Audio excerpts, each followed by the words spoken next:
پہاڑوں کے درمیان ایک چھوٹا سا گاؤں جس کے قریب سے ایک دریا گزرتا تھا، وہاں پر ایک نوجوان لڑکا سیم رہتا تھا۔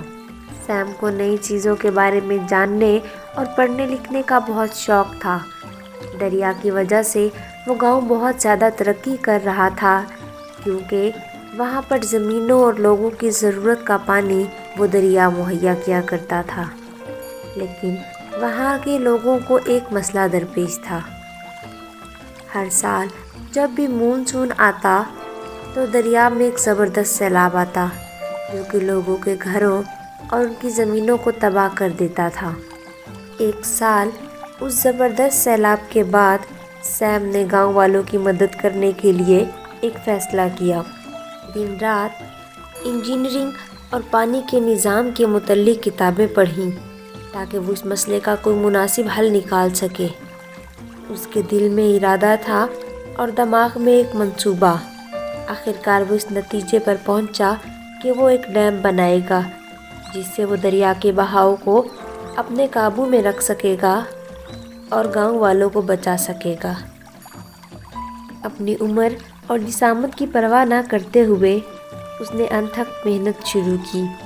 اس نے پتھر، ریت اور کچھ مٹی دریا کے کنارے سے اکٹھی کی۔ کچھ گاؤں والے جو اس کام میں اس کا ساتھ دینا چاہتے تھے، ان کے ساتھ مل کر اس نے ڈیم کی تعمیر شروع کی۔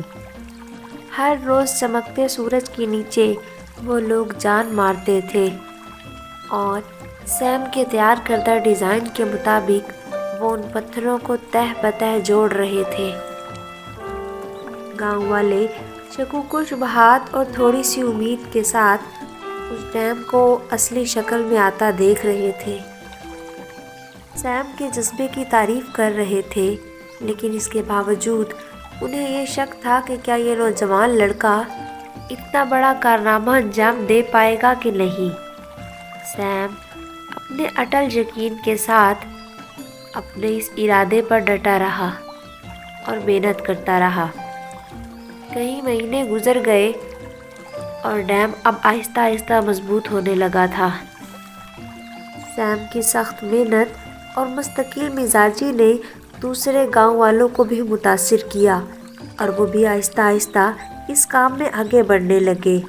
بہت سے خاندان، بہت سے جوان اور بوڑھے ان کے ساتھ مل کر کام کرنے لگے، کیونکہ وہ ڈیم کی اہمیت کے بارے میں جان چکے تھے کہ ڈیم نہ صرف ان کے لیے بلکہ ان کی آنے والی نسلوں کے لیے بھی بے حد ضروری ہے۔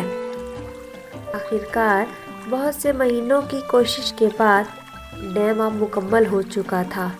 اب گاؤں والوں کے پاس ایک مضبوط بند تھا جس سے وہ دریا کے بہاؤ کو قابو رکھ سکتے تھے اور مستقبل میں سیلاب سے بچ سکتے تھے۔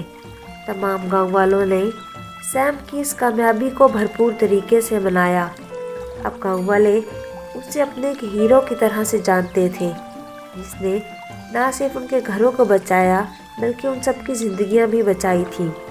لیکن سیم، جو کہ اپنی عمر سے زیادہ بڑا اور سمجھدار تھا، اس نے اسے گاؤں والوں کی اجتماعی کوششوں کا نتیجہ قرار دیا۔ اس نے گاؤں والوں کو یہ سکھایا تھا کہ جب تمام لوگ آپس میں مل جاتے ہیں ایک خاص مقصد کے لیے، ایک جذبے کے ساتھ، تو وہ کسی بھی رکاوٹ کا سامنا کر سکتے ہیں۔ اس طرح لڑکے اور ڈیم کی یہ کہانی دور دور پھیل گئی، جس نے باقی تمام لوگوں کو متاثر کیا اور انہیں یہ بتایا کہ اتحاد اور اٹل یقین اور ارادہ ہماری زندگی میں کتنی اہمیت رکھتا ہے۔ اور اس کے ساتھ اس نے یہ بھی بتایا کہ بعض دفعہ ہم میں سے کوئی بہت ہی چھوٹا، کوئی بہت بڑا کارنامہ انجام دے جاتا ہے جسے دنیا یاد رکھتی ہے۔